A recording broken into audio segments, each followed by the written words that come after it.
What's up, guys? Welcome on back to another episode of Dear Katie.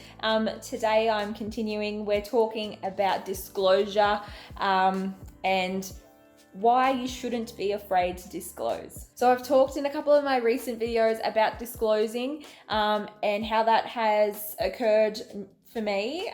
So I obviously disclosed primarily to Connor, and then from there it was years before I disclosed to anyone else. So probably a good 18 months until I disclosed to one of her friends from uni, and the only reason I did that was because I was on prac and living with her at the time, and she needed to know.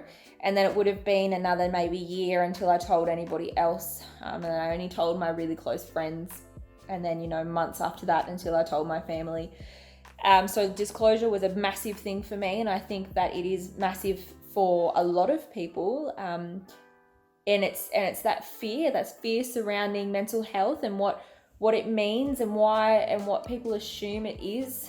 And we hear the words, people who are psycho, or they're out of their minds, or they need to go to hospital, or they're completely gone, or they're cooked or whatever else you want to say. It's all wrong. That's not right.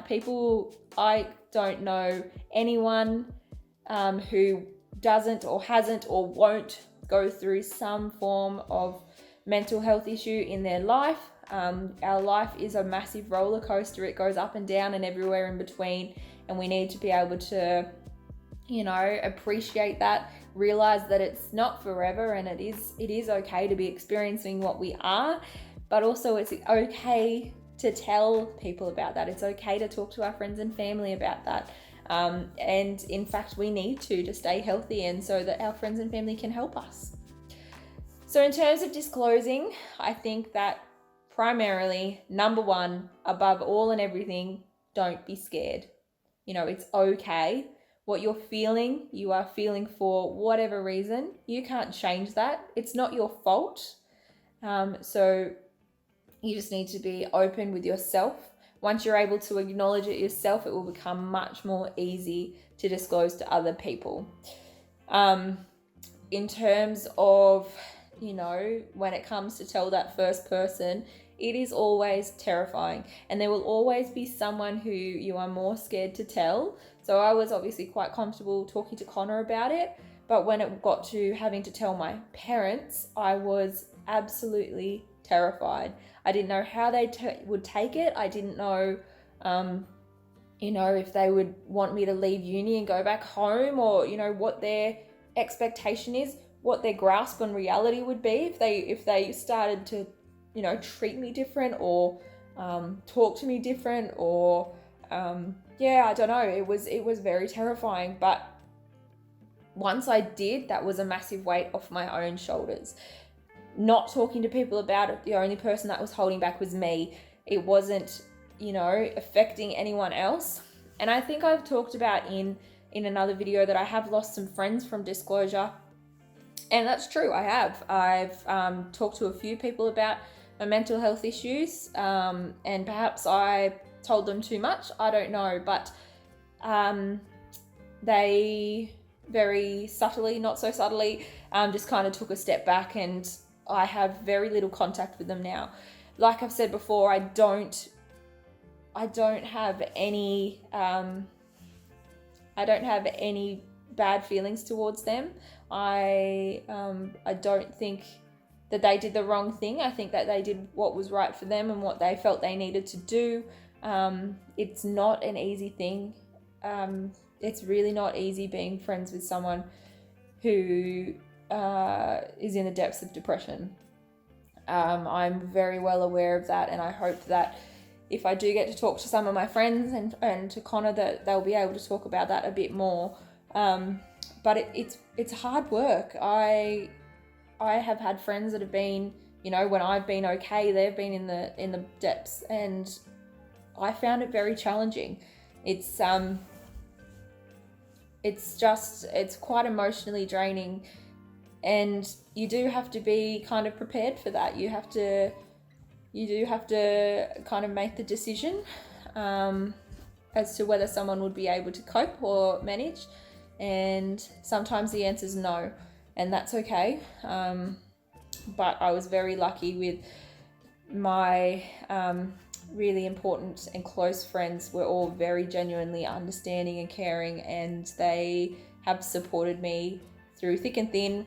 And if they weren't in a place where they could support me, then they just, wouldn't reply to my message until, a time that they were feeling, a bit better, or thought that they could give me more help, or, were more able to talk through.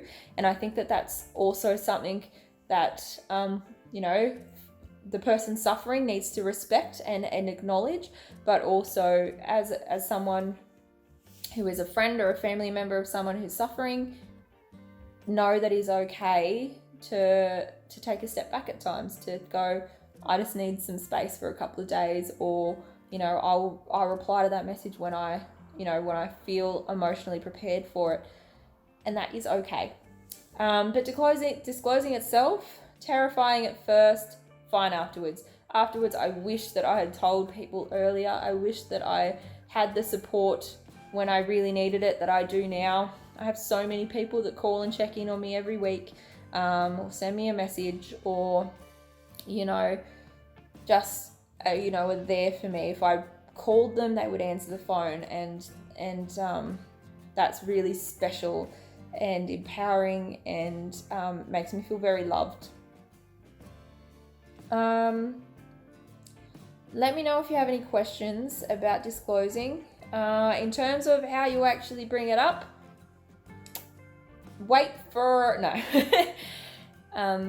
in terms of how you actually bring it up, I think that is each to their own. I think for myself, it was a matter of saying, look, I just really want to let you know that I have been struggling lately.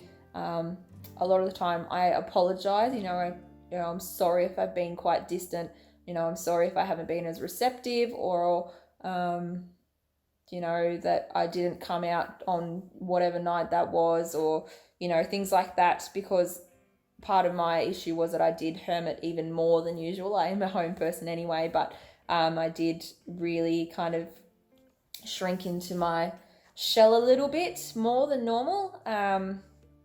And so for me, that's kind of how I approached it. And a lot of the time people were like, we already knew. And they were just kind of waiting for me to kind of accept it in myself and be prepared to talk about it. And they were more than willing to talk through it once I did open up. I'm going to leave this here, guys. Any questions at all you have, leave a comment, shoot me a message, whatever you're feeling. And yes, we'll talk very, very soon. Thanks.